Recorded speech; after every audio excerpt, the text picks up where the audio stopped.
오늘 이렇게 금요기도 나오신 여러분들 위해 하나님의 크신 은혜와 복이 임하시기를 주님의 이름으로 축원합니다. 오늘 여러분과 함께 나눌 말씀은 승리의 주님 안에서 담대하라, 승리의 주님 안에서 우리가 담대하자, 이런 제목으로 함께 은혜를 나누려고 합니다. 우리가 믿음을 이야기할 때 사자와 같은 담대함을 갖게 하옵소서, 우리 그렇게 기도합니다만 여러분, 실상 우리는 여전히 두려움과 혼란 속에서 살아가는 것 같습니다. 하나님을 믿는다고 고백하면서도 중요한 순간에는 하나님을 멀리 계신 것처럼 그렇게 느껴지곤 하죠. 기도를 해도 응답이 없는 것 같고, 말씀을 들어도 여전히 마음은 불안하고, 믿음의 고백과 현실의 삶에는 너무 좀 큰 차이가 있는 것 같습니다. 왜 그럴까요? 또 어떻게 해야 될까요? 여러분, 우리는 오늘 이 질문에 대한 답을 찾기 위해서 우리와 똑같은 경험을 했던 제자들을 살펴보고자 합니다. 오늘 본문에 등장하는 제자들, 우리와 너무나도 비슷한 입장에 있었던 사람들로 보입니다. 예수님의 말씀을 듣고도 제대로 이해하지 못했고, 또 그러다가 이제 말씀을 좀 이제 깨달았다고 믿음의 고백을 했지만 결국은 뿔뿔이 흩어지는 실패를 경험하는 그런 사람들이었습니다. 어떻게 된 일일까요? 그리고 그런 제자들 향해서 주님은 무엇이라고 말씀하셨을까요? 그렇다면 그 말씀이 결국 우리에게 주시는 주님의 말씀이실 줄로 믿습니다. 오늘 말씀의 제목, 승리의 주님 안에서 담대하라, 이 제목을 가지고 우리가 담대할 수 있는 근거가 어디에 있는가를 점검하시는 이 밤이 되시기를 주의 이름으로 축원합니다. 오늘 본문 25절부터 우리 살펴보겠습니다. 우리 25절 함께 읽겠습니다. 시작. 이것을 비유로 너희에게 일렀거니와 때가 이르면 다시는 비유로 너희에게 이르지 않고 아버지에 대한 것을 밝히 이르리라. 아멘. 지금까지는 예수님께서 비유로 말씀하셨다고 하셨습니다. 여기서 비유라는 것은 은유, 우화, 제한된 표현, 이런 뜻을 가지고 있습니다. 그러니까 비유로 말씀하실 때는 진리를 보여주심에 있어서 좀 이렇게 제한을 두시면서 그렇게 우리에게 진리를 말씀하셨다는 것입니다. 그러니까 예수님께서 비유로 가르치시면서 귀 있는 자는 들을지어다, 이런 말씀도 하셨죠. 그러니 좀 잘 이해하지 못하는 것도 어느 정도 이해가 됩니다. 그러나 이제 성령께서 오시게 되면 비유가 아니라 직설적으로 알게 될 것이라고 하셨습니다. 십자가와 부활 이후에 이제 성령 충만의 역사가 나타날 것이라는 말씀이죠. 그렇게 되면 아버지의 마음, 하나님의 계획이, 구원의 길이 아주 뚜렷하게 드러난다는 것입니다. 여러분, 그렇습니다. 믿음의 눈이 열리기 전까지는 여러분, 말씀은 늘 수수께끼처럼 그렇게 느껴집니다. 눈은 뜨고 있지만 잘 보이지 않고, 귀로 듣고 있지만 깨닫지를 못합니다. 그러던 것이 성령님의 조명하심 있게 되면, 조명 알죠? 조명 갖고 이렇게 깜깜할 때 랜턴이라는 거, 빛을 비추면은 그곳이 환하게 보이지 않습니까? 그런 조명하심 있게 되면 하나님의 말씀이 이제 직설이 된다고 하셨습니다. 비유로 이르지 않고 아버지에 대한 것을 밝히 이르리라. 명확하게 깨닫도록 해주실 줄로 믿습니다. 여러분, 오늘 성령 하나님은 저와 여러분 안에서 주님의 말씀을 명확하게 깨닫도록 해주시는 줄 믿으시기 바랍니다. 우리 이어지는 26절, 27절 함께 읽겠습니다. 시작. 그날에 너희가 내 이름으로 구할 것이요 내가 너희를 위하여 아버지께 구하겠다는 말이 아니니, 이는 너희가 나를 사랑하고 또 내가 하나님께로부터 온 줄 믿었으므로 아버지께서 친히 너희를 사랑하심이라. 아멘. 이제 그날이 되면, 성령님이 우리에게 오시게 되면 너희가 내 이름으로 구할 것이요 그리고 아버지께서 친히 너희를 사랑하실 것이라고 그렇게 말씀하십니다. 여기 중요한 변화를 볼 수 있습니다. 우리가 진리를 깨닫게 되면, 엄밀히 말하면 예수님께서 승천하시고 그리고 성령이 임하시죠. 성령이 임하신 후에 성령 충만하게 되면 그때 중요한 변화가 있는데, 제자들은 이제 예수님의 이름으로 아버지께 직접 나아가서 기도할 수 있게 되었습니다. 여러분, 우리가 지금 기도하는 것이 그렇게 기도하는 거죠. 제자들은 그렇게 기도하지 못했죠. 예수님하고 같이 있을 때는 예수님의 이름으로 기도하지 못했습니다. 근데 이제 제자들은 이제 예수님의 이름으로 아버지께 직접 나가서 은혜의 보좌 앞에 직접 나가서 기도할 수 있게 되는 줄로 믿습니다. 예수님은 중보자이십니다. 하나님과 우리 사이를 연결시켜 주시는 중보자이십니다. 그렇기 때문에 예수님을 통하여 우리가 성령 안에서 성부 하나님과 직접 교통하는 관계가 열린 줄 믿으시기 바랍니다. 여러분 얼마나 멋집니까? 우리가 직접 예수님의 이름으로 기도할 수 있다는 것. 우리는 그렇게 기도하게 되었습니다. 그렇기 때문에 예수님은 이제 그 관계가 하나님과의 관계, 성부 하나님과의 관계가 새로운 관계가 되었음을 말씀하였습니다. 아버지께서 친히 너희를 사랑하심이라. 아버지께서 친히 너희를 사랑하신다. 이때 사용된 사랑은 아가페가 아닙니다. 아가페가 아니라 필레오입니다. 여러분 필레오 아시죠? 친구 사이에 아주 친밀하고 인격적인 사랑을 의미합니다. 그러니까 하나님 아버지께서 이렇게 마치 우리를 가장 친한 친구처럼, 여러분 하나님이 우리를 친구처럼 우리 한 사람 한 사람을 아끼시고 사랑하시는 줄 믿으시기 바랍니다. 하나님께서 우리를 친구처럼 사랑해 주신다는 것입니다. 그럼 얼마나 멋집니까? 우리 보배로운 성도님들, 혹시 이 밤에 외로움과 씨름하고 있는 분이 계십니까? 여러분 세상에 나 혼자 버려진 것 같은 고립감에 힘들어하는 분이 계신다면 오늘 이 말씀을 꼭 기억하십시오. 하나님 아버지께서 여러분을 필레오의 사랑으로 사랑하신다는 것입니다. 친구처럼 여러분의 이름을 기억하시고, 그리고 여러분의 신음소리를 들으시고, 그리고 여러분의 가장 친한 친구가 되어서 여러분의 이야기를, 기도를 들어주실 줄로 믿습니다. 여러분 이 친근한 사랑을 누리시기를 주님의 이름으로 축원합니다. 여러분 이 놀라운 진리를 들은 제자들의 마음이 어땠을까요? 막 이런 말씀을 들으니까 막 굉장히 기뻤습니다. 막 신났습니다. 안개가 걷히는 것 같이 막 너무 막 답답했던 속이 뻥 뚫리는 것 같아서 막 이제 제자들이 흥분하기 시작합니다. 그래서 그들이 이제 외치죠. 29절부터 30절까지 말씀 같이 읽겠습니다. 시작. 제자들이 말하되 지금은 밝히 말씀하시고 아무 비유로도 하지 아니하시니 우리가 지금에야 주께서 모든 것을 아시고 또 사람의 물음을 기다리지 않는 줄 아나이다. 이로써 하나님께로부터 나오심을 우리가 믿사옵나이다. 아멘. 주님 막 이제야 알겠습니다. 이제야 깨달았습니다. 이제 진짜 믿을 수 있게 있습니다. 믿음이 막 생깁니다. 하면서 자신만만하게 그렇게 고백했던 것입니다. 여러분 우리도 그럴 때가 있죠. 이 신앙생활을 하다 보면 이런 단계에 다다를 때가 있습니다. 부흥의 마지막 날밤, 부흥회하고 마지막 날밤 되면 막 눈물로 기도하고 난 뒤에 비장하게 막 결심을 합니다. 하나님 이제 내 삶은 완전히 바뀌었습니다. 이제는 정말 제대로 한번 믿겠나이다, 믿습니다 하면서 이런 고백을 하는 순간만큼은 아마 세상 그 무엇도 여러분을 흔들 수 없을 것 같으셨을 것입니다. 그런데 그 결심대로 사라지던가요?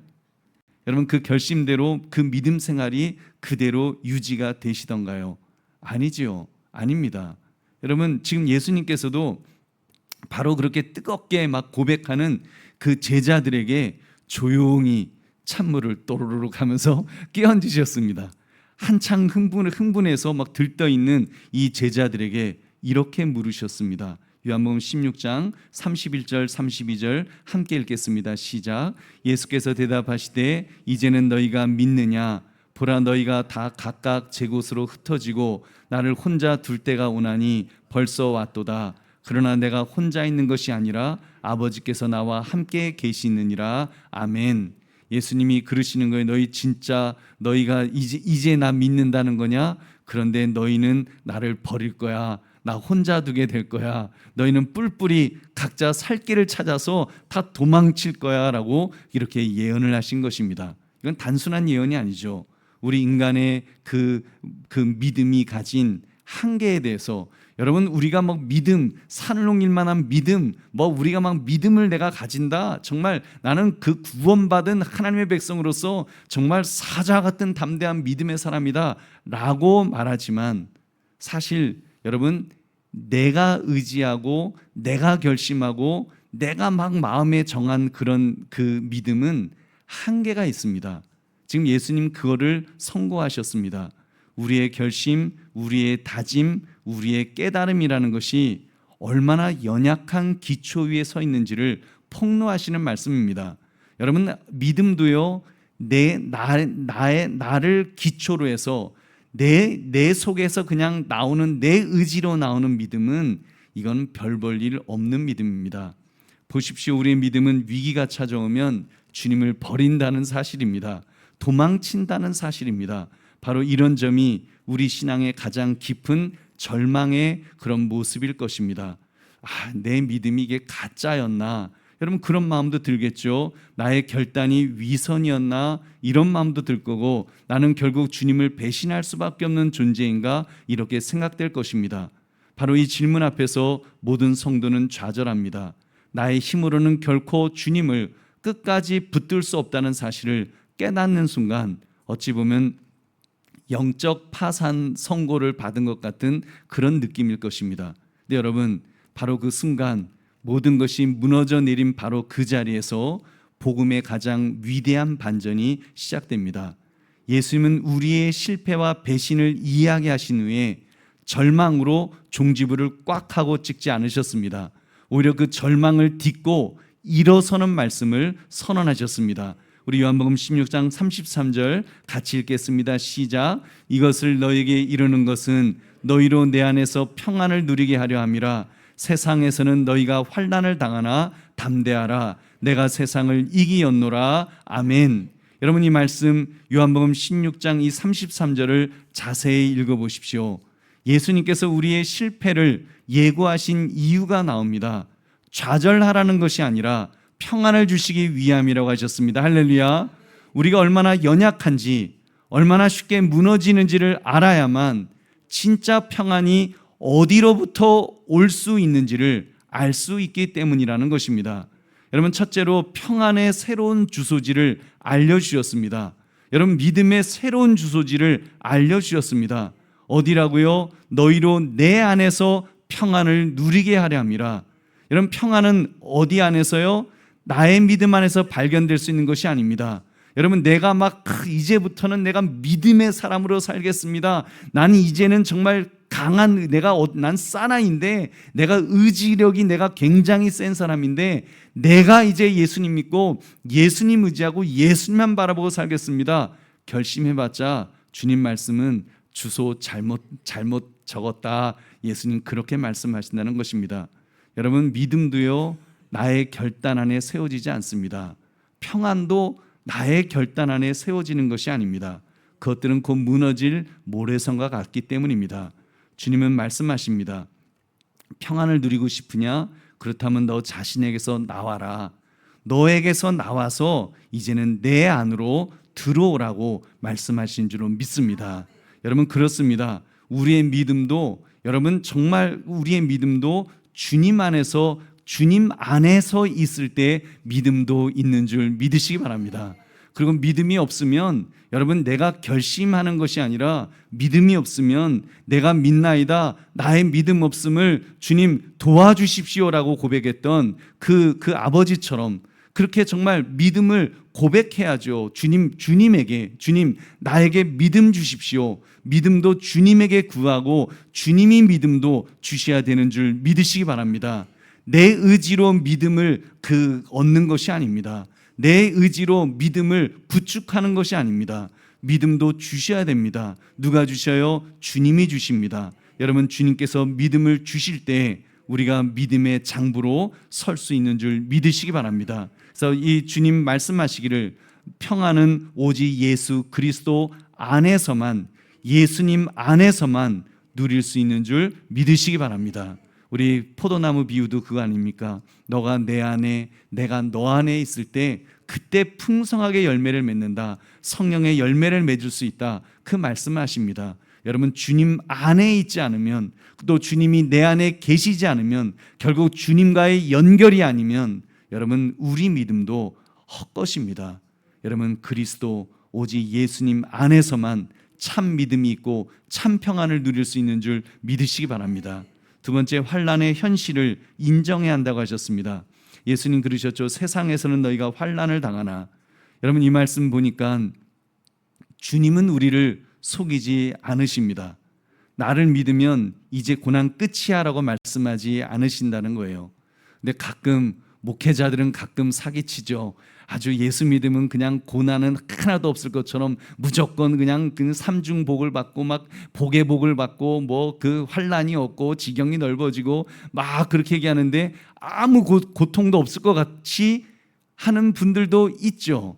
기복신앙으로 가면 그렇게 주장합니다. 여러분, 그러나 우리 주님은 그렇게 말씀하지 않으셨습니다. 세상에서는 너희가 환난을 당하나, 반대로 정말 오히려 현실을 말씀하십니다. 너희는 세상에서 반드시 그렇게 환난을 당할 것이라고 말씀하였습니다. 여러분, 그렇습니다. 우리가 이것도 꼭 생각해 봅시다. 여러분, 우리의 믿음이 연약해서 고난이 오는 것이 아닙니다. 내가 지금 뭔가를 잘못해서 내가 하나님에게 지금 미움을 사서 그래서만 고난이 오는 것이 아닙니다. 여러분, 이 땅에 발을 딛고 사는 한 고난은 당연히 있게 되는 줄 믿으시기 바랍니다. 여러분, 사랑하시는 자에게도 고난이 옵니다.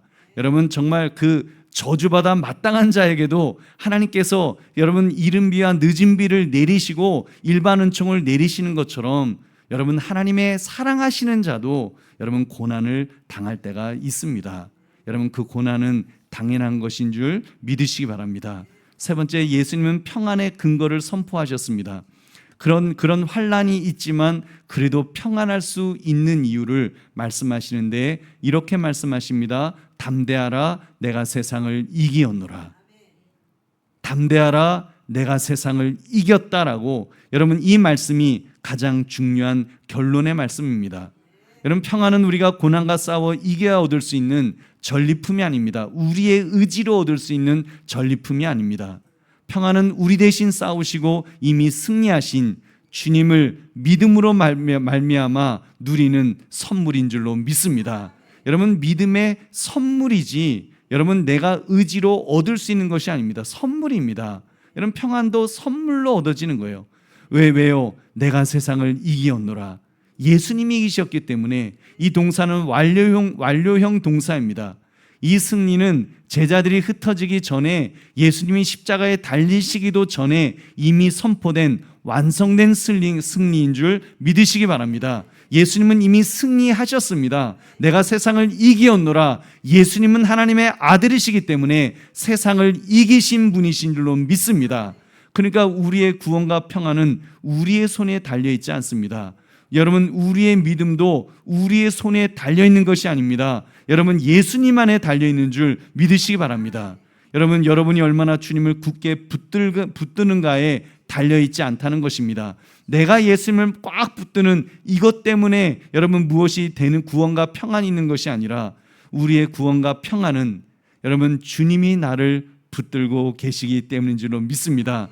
주님이 그 손을 놓지 않으시기 때문에, 결코 놓지 않으실 것이기 때문에, 그리고 그 손에서 빼앗을 자가 없다고 말씀하셨기 때문에 우리의 구원과 평안은 여러분 완전한 줄 믿습니다.